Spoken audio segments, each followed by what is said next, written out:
Welcome back to your daily English dose. This is the deep dive. And if you've been learning English for any length of time, you've probably hit it, or the wall. Oh, yeah. That really frustrating point. It feels like an invisible barrier, doesn't it? Yeah. Where all those hours, spent memorizing grammar rules, vocabulary lists, they just don't seem to translate into quick, confident conversation out there in the real world. Exactly. You know the rules, theoretically. But actually using them when you need them, that's the hard part. It's the classic gap, really. Knowing the map versus actually driving the car. Right. So today we are diving into the science behind why this knowledge to fluency gap exists. We're using insights from applied linguistics, cognitive psychology, basically giving you a clear, actionable roadmap, our mission, to help you transform from, let's say, a knowledgeable beginner or intermediate learner into someone who can truly perform in English. And a good starting point is to understand the main challenges. Research really points to three main categories, three walls that tend to trip up most learners. It's really vital you figure out which wall feels highest for you right now. Okay, so what are these three main barriers? Let's break them down. Well, the first is what we call language knowledge or competence. This is all the theoretical stuff, right? Dictionary definitions, grammar rules, knowing what an idiom means on paper. Got it. The book smarts. Kind of, yeah. The number two is executionability or performance. This is all about application. Are you fluent? Can you speak smoothly? Is your pronunciation clear enough? Can you actually process spoken English quickly? Can you use that knowledge instantly when you're talking to someone? Okay, knowledge and then using the knowledge. What's the third? You mentioned that often makes people want to quit. Absolutely. The third one, and often the toughest to manage, involves psychological factors. Linguists call these affective factors. It covers things like fear of making mistakes, speaking anxiety, sometimes called FLCA, and, just that daily struggle to stay motivated. That makes sense. Confidence, anxiety, motivation, they're huge. They really are. And what's fascinating is that no matter which of those three walls feels like your biggest challenge right now, they often stem from one really fundamental issue: L1 interference. L1 interference. Okay, let's dive into that. L1 being your first language, your native language. So what's actually happening in the brain there? Why does our first language get in the way? Well, basically, your brain is trying to make English, the L2, follow the rules of your native tongue. And the research stresses this isn't just random errors. Your L1 creates predictable, sort of inappropriate habits that can really sabotage your English progress. Predictable patterns of error. Exactly. Let's take a classic example that frustrates millions: the article trap. Ah, yes. The bus. Tiny words, massive headaches. They're incredibly difficult because if your native language, maybe Russian, Korean, Mandarin, loads of others, doesn't use articles at all. Well, incorporating this concept requires a huge cognitive shift. It's not just learning new words, it's learning a whole new way of thinking about nouns. So you're forced to add this extra layer of decision-making. Precisely. When do I use the when a? When nothing at all. It's a complex decision that just doesn't exist in your L1. You essentially have to build a completely new mental process just for these three little words. And I guess we see a similar kind of conflict with verb tenses, too. English has so many. Oh, definitely. Yeah. Simple, continuous, perfect, continuous. It can cause immense confusion, especially if your L1 doesn't change the verb form to show time in quite the same complex way English does. Right, so the underlying structure of your L1 fights the structure of English. That's a good way to put it. Ah. Then, moving from structure to vocabulary, another big wall is idioms and phrasal verbs. If you try that direct word-for-word translation from your L1, you often end up with those classic literal translation errors. Yeah, I've seen that. Can you give a specific example? Sure. One source mentioned a learner trying to translate the word for situation or matter from their language.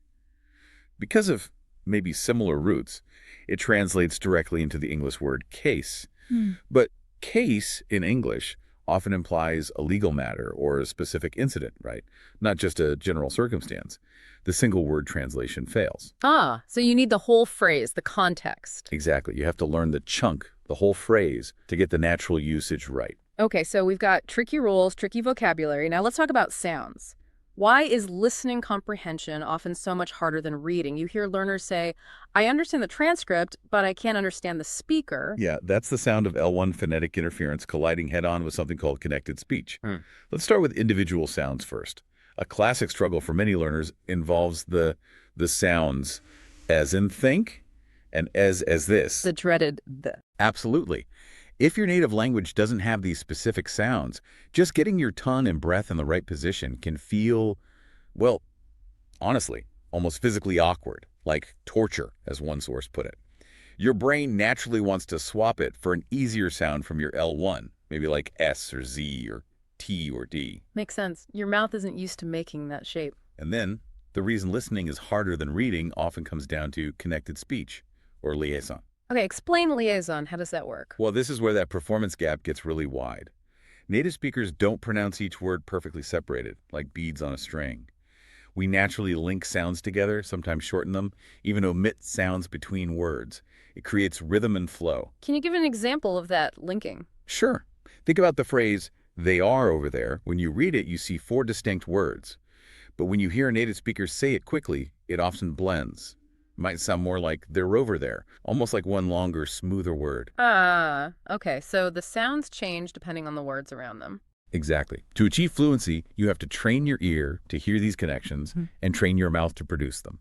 You're learning the music, the rhythm, and stress patterns, not just individual notes or syllables. Okay, so we've diagnosed the problem pretty thoroughly.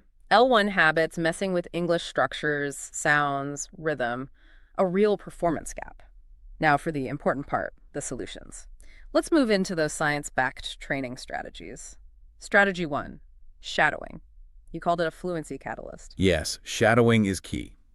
And it's crucial to understand it's not just mindless repetition like a parrot. It's very intentional. It's slightly delayed imitation, maybe within a second or so, where you copy a native speaker's rhythm, their intonation, the stress patterns. It helps reinforce all those subconscious elements of spoken language that, frankly, traditional classroom learning often misses.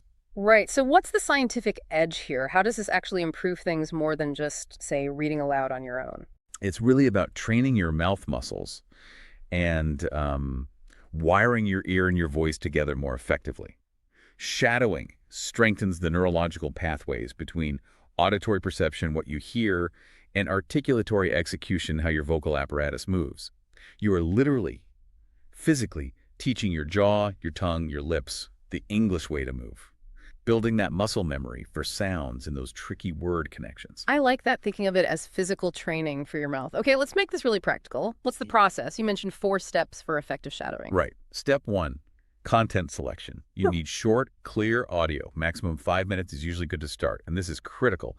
Pick something where you already understand about 80% of the content, and you absolutely must have the transcript. Okay, comprehensible input plus a transcript. Step 2. 2 is pre-shadowing. Before you even try to mimic, take a minute to review that transcript, look for words you don't know, but also consciously look for those link sounds we talked about, the liaisons. Where do words merge together? You're actively connecting the written form to how it actually sounds. Good prep work. Then step 3 is the shadowing itself. Yes. Step 3 is prosody shadowing. Prosody means the rhythm, the pitch, the stress, basically the music of the language. For this step, try to momentarily ignore the meaning of the words. Focus purely on imitating the sound, the flow, the speaker's energy. And a useful tip from the sources: try standing up. It actually helps with breath control and projection. Stand up, focus on the music, not the meaning. Got it. And step 4, you said this was maybe the most crucial part.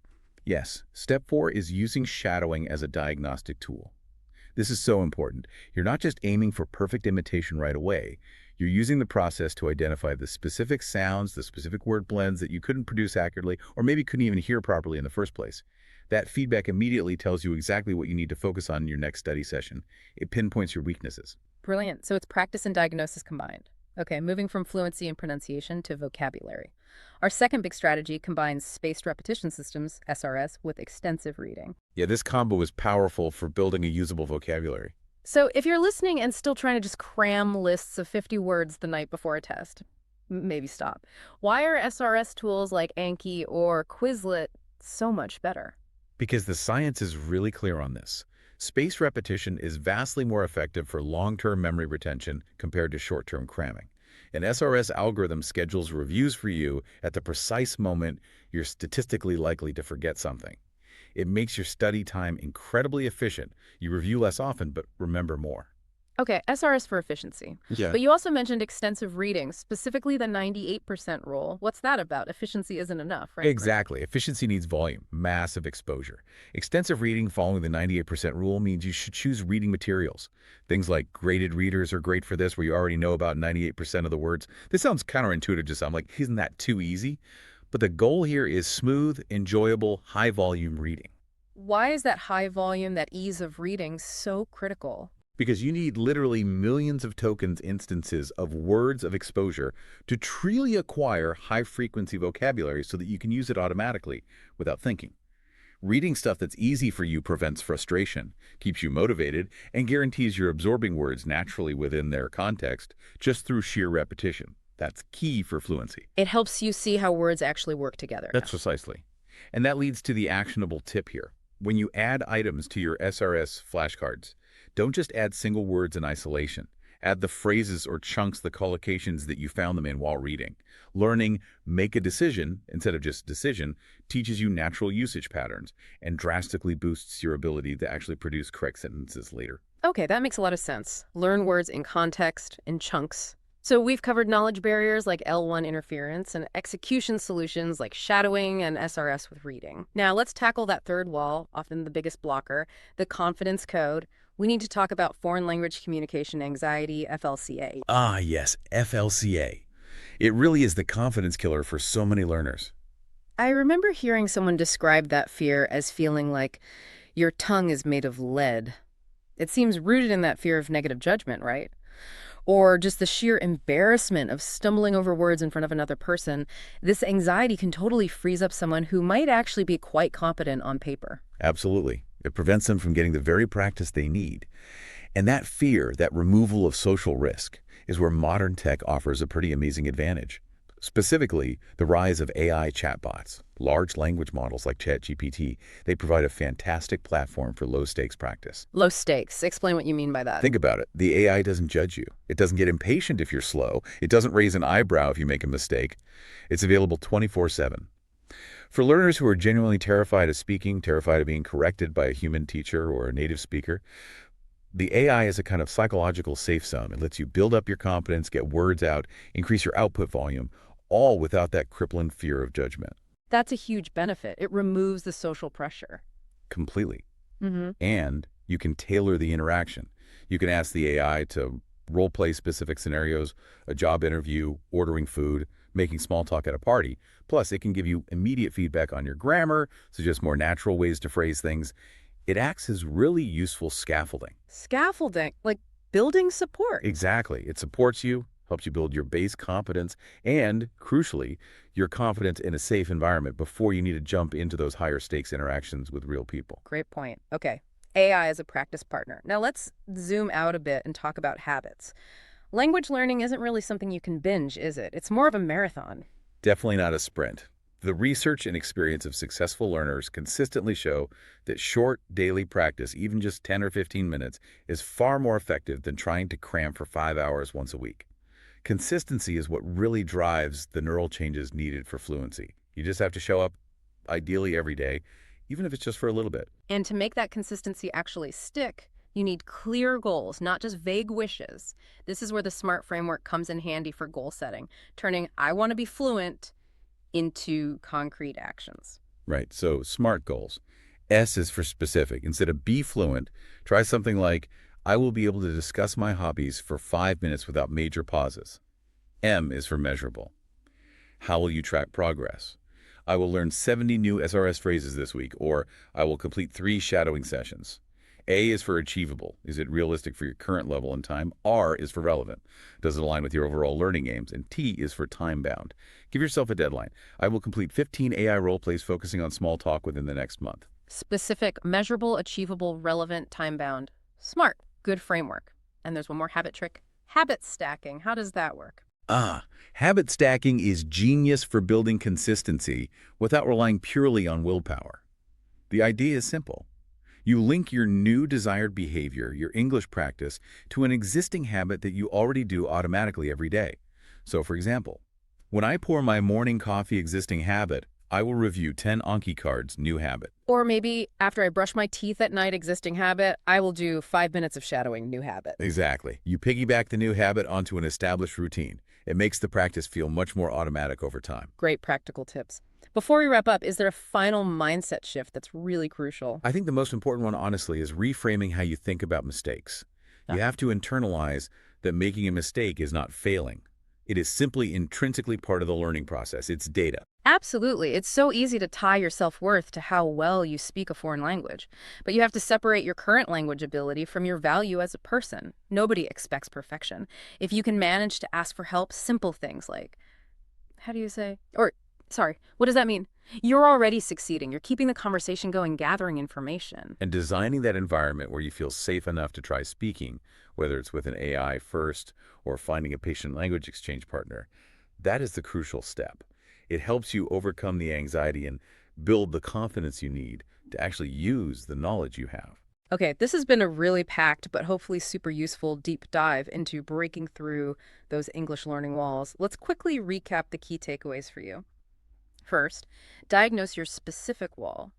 Is it L1 interference causing issues with articles, tenses, or sounds? Second, implement the science-backed training consistently. Use shadowing to improve your rhythm and pronunciation. Combine SRS with the 98% extensive reading rule to build vocabulary and context. And third, leverage AI as your low-stakes 24/7 practice partner. Treat it as your psychological safe zone to build real execution ability and confidence. Remember, the path to fluency involves shifting your main focus from just accumulating theoretical knowledge to maximizing practical execution. And maybe here's a final thought for you to mull over.